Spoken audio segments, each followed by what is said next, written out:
নীল রঙের আলোর মাঝে খেলা করছে ছোট ছোট সাদা আলোক রশ্মি।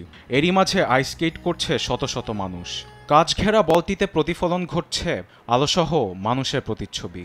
সব মিলিয়ে এক ভিন্ন জগতে ভ্রমণের অনুভূতি। বড়দিন উপলক্ষে শনিবার আইস স্কেটিংয়ের জন্য প্যারিসের গ্র্যান্ড পালেইতে বানানো হয়েছে বিশ্বের সবচেয়ে বড় গোলাকৃতি রিঙ্ক, যা কেড়ে নিয়েছে প্যারিস বাসিন্দাদের আকর্ষণ। বেড়েছে নানা বয়সী মানুষের আনাগোনা।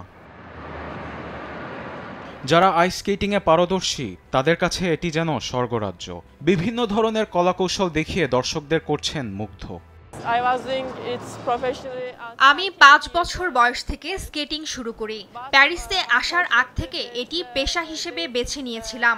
যখন এখানে আসি তখন কোনো আইস রিঙ্ক ছিল না। এখন এটি দেখে আমার খুবই আনন্দ লাগছে। তাদের পাশাপাশি যারা নতুন শিখতে এসেছেন তারা উপভোগ করছেন পুরো পরিবেশ। কষ্ট করলে কেষ্ট মিলে, এমন মনোবল নিয়েই চেষ্টা চালিয়ে যাচ্ছেন তারা। জুতা পায়ে গ্লাভস হাতে নিয়ে মাঠে নামার প্রস্তুতি চলছে সবার মাঝে।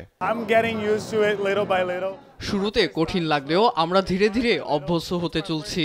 আমি ও আমার হবু স্ত্রীর এটাই প্রথম আইস স্কেটিং এর অভিজ্ঞতা। প্রায় 5 বছর বন্ধ থাকার পর খোলা হয়েছে গ্র্যান্ড প্যালে। 32,000 বর্গফুটের আইস রিংটি বিশ্বের সবচেয়ে বড়, এমনটিই দাবি করেছেন আয়োজকরা। তবে এটি খুলে দেওয়া হয়েছে শুধু বড়দিন উপলক্ষে। রিংটি বন্ধ করা হবে নতুন বছরের জানুয়ারির শেষে, যার কারণে ভিড় জমেছে প্যারিসের বাসিন্দাদের।